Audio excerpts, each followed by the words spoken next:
की और मां अंबिका को प्रणाम करने के लिए उनके चरणों में सिर झुकाया। और जैसे सिर झुकाया तो जो माल मां अंबिका के ऊपर चढ़ाई थी वो माल आकर के रुक्मिणी के गले में पड़ गई। मानो मां अंबिका आशीर्वाद दे रही हो, मनुजा हीरा चौमिली आज सुंदर सावरो मनुजा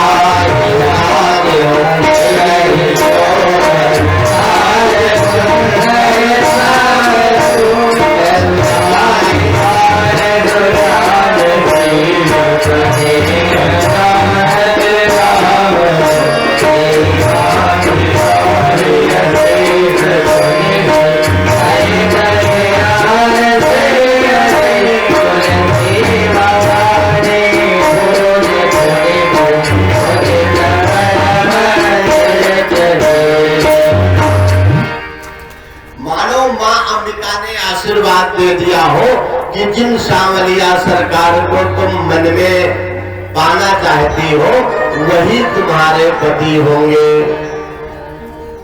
अब तो मां अंबिका की पूजा करके और रुक्मिणी जी मंदिर के बाहर अपनी ब्राह्मणियों के साथ निकलने लगी।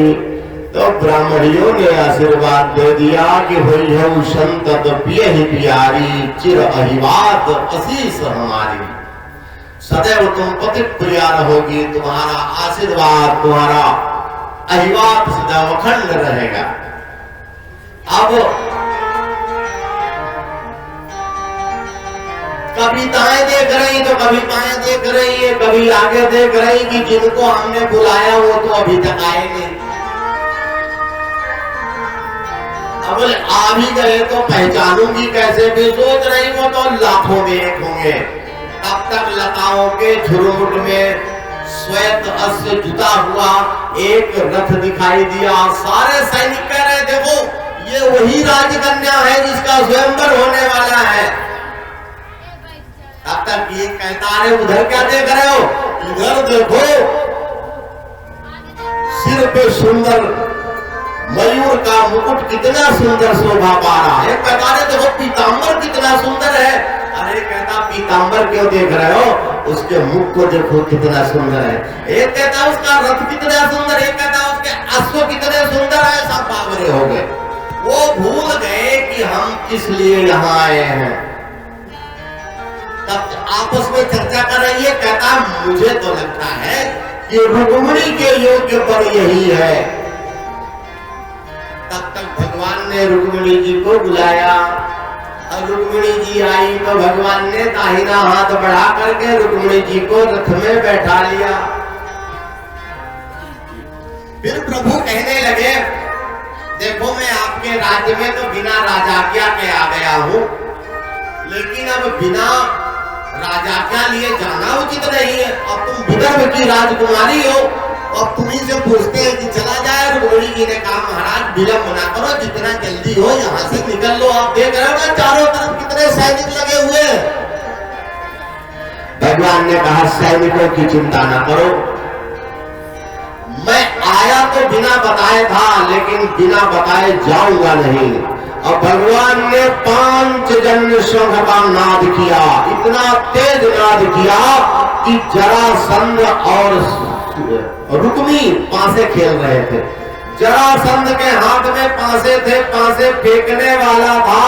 जैसे 5 जन्य का नाद सुना, बोला कृष्ण कृष्ण कृष्ण कृष्ण 5 जन्य। रुक्मी कहने लगा बावरे हो गए हो क्या, अरे कृष्ण यहाँ कैसे?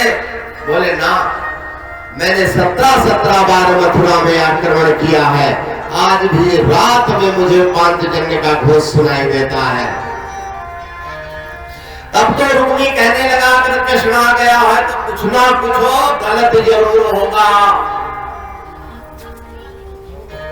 तब तक एक ने आकर के बताया महाराज रुक्मिणी का हरण हो गया। अब तो रुक्मी ने अस्त्र अस्त्र शस्त्र लिए रथ में बैठा। शिशुपाल ने कहा हम भी चलते। बोले तुम्हारे जाने की जरूरत नहीं, अभी हमारी भुजाओं में इतनी शक्ति है कि अपनी बहन की रक्षा कर सकते हैं हम। और बोला मैं प्रतिज्ञा करता हूं, अगर उस हरणकर्ता को दंड दिए बिना, अपनी बहन को छुड़ाए बिना अगर मैं इस राज्य में पग नहीं रखूंगा। ऐसी प्रतिज्ञा की और चला। तब तो शिशुपाल बेचारा रोने लगा, कहता देखो हल्दी की रस्म हुई, वर यात्रा हुई, विवाह का कंकण मेरे हाथ में बंधा है और इतने बाराती आए और मैं बिना दुल्हन लिए जाऊंगा तो लोग क्या कहेंगे। जरा समझाया पास में, कहने लगा देखो परेशान न हो, जीवन में क्षत्रियों के ऐसी स्थितियां आती रहती, मुझे देखो। शिशुपाल कहने लगा मुझे तो लगता है कि मैं प्राण ही दे दूं। अरे बोले प्राण नहीं दिए जाते, चाहे और करा दे तो धोखे से एक होता ही होता है। अब बोले मैंने तो 17 बार मथुरा में आक्रमण किया, फिर भी मैंने प्राण नहीं त्यागे। शिशुपाल ने सोचा जब बड़े बड़े बेशरम पड़े हैं 17 बार हारने के बाद भी नहीं मरे तो हम काहे मरे। अब दुख की स्थिति में होता है, अगर कोई ढाढ़स बनाने वाला हो, अरे तुम क्यों परेशान हो रहे हो, और मेरे ऊपर तो इससे बड़ा संकट आया था, मैं तो प्रसन्न था, मैं तो हंस रहा था। संकट आधा हो जाएगा। और कहीं कोई बीमार के पास जाके ये कह दे अरे तुम्हें भी बुखार आ गया, परसों अभी मुझे बुखार शाम को आया, सुबह बीमारी, मरीज की बीमारी और बढ़ जाएगी, सोचेगा इस समय यही बुखार चल रहा है। तो कभी किसी का धैर्य बढ़ाना चाहिए, धैर्य तोड़ना नहीं चाहिए। अब इधर तो ये स्थितियां हैं। अब भगवान रुक्मिणी को लेकर के आगे बढ़े। सैनिकों ने कुछ दूर तो पीछा किया, लेकिन भगवान का रथ पवन के वेग से उड़ता जा रहा है। इधर सैनिक तो पीछा ना कर पाए, लेकिन रुक्मी ने पीछा किया। रुक्मी ने भगवान के ऊपर भीषण शस्त्रों का प्रहार किया। भगवान पहले तो उसके शस्त्रों को काट रहे हैं, अंत में उन्होंने सोचा कि चलो इस मच्छर को भी रास्ते से हटाएं। भगवान की तर्जनी सीधी, उन्होंने सोचा रुक्मी का काम समाप्त कर दे। रुक्मिणी की पहचान गई कि प्रभु कुछ बड़ा करने वाले। उन्होंने चरण पकड़ लिए, बोले प्रभु मेरे मैं कुछ मांगना चाहती हूँ। बोले मानो। एक तो पहले तुम प्रेमिका, दूसरे तुम पत्नी बनने जा रहे हो, पहली बार कुछ मांग रही हो तो तुम्हें मना कैसे कर सकते हैं, जो चाहो मांग लो। उन्होंने कहा मेरे भैया को मत मारो, क्योंकि अगर मेरे विवाह में मेरे भैया मारे गए तो मेरे मन को सदैव ये मलाल रहेगा कि मेरे विवाह में मेरे भैया मारे गए। भगवान ने कहा कोई बात नहीं, छोड़े देते हैं। और रुक्मी के हाथ पैर बांध करके और रथ में डाल दिया।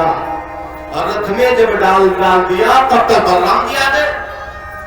बलराम जी ने देखा कृष्ण ने रुक्मी को बांधा, कहने लगे कृष्ण हद कर दी तुमने, अरे कोई शिष्टाचार नाम की चीजें नहीं तुम्हारे पास। अरे रिश्तेदारों के साथ ऐसा व्यवहार किया जाता है।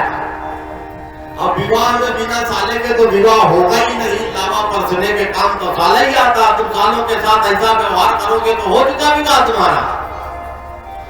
अच्छा, जब दो पक्षों में विवाद हो, अगर आप समझौता कराना चाहते हैं तो सबसे पहले जाओ तो अपने पक्ष को डांटो, और अगर विपक्ष को डांटने लगे तो पहली लाठी आप ही के सर पड़ेगी। पहले अपने पक्ष को डांटोगे, भले उसकी गलती ना हो, लेकिन तभी दोनों पक्षों में समझौता हो जाएगा। इस तरह समझा बुझा करके रुक्मिणी को भी समझाया, और भगवान द्वारिकाधीश रुक्मिणी को लेकर के द्वारिकापुरी आ गए। लेकिन भगवान ने राक्षस से विवाह नहीं किया। द्वारिका आने के बाद ठाकुर जी ने महाराज भीष्मक को संदेशा भिजवाया, और भीष्मक के रुक्मी से जो दूसरे भाई थे रुक्मकेश, रुक्माली आदि, इनको भी बुलाया गया। मतलब जिस विवाह में कन्या के पिता और भाई की सम्मति हो, वो विवाह राक्षस विधि से नहीं होता। और बड़ी प्रसन्नता के साथ विवाह का मंडप बनाया गया।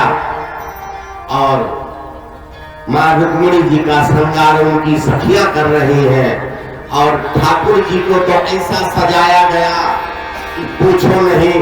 और वो सावले सलोने सरकार सांवरिया ऐसा सज के खड़े हो गए कि जय जय तेरा किसने किया श्रृंगार सांवरे, तेरा किसने किया श्रृंगार सांवरे, फूल के दुल्हा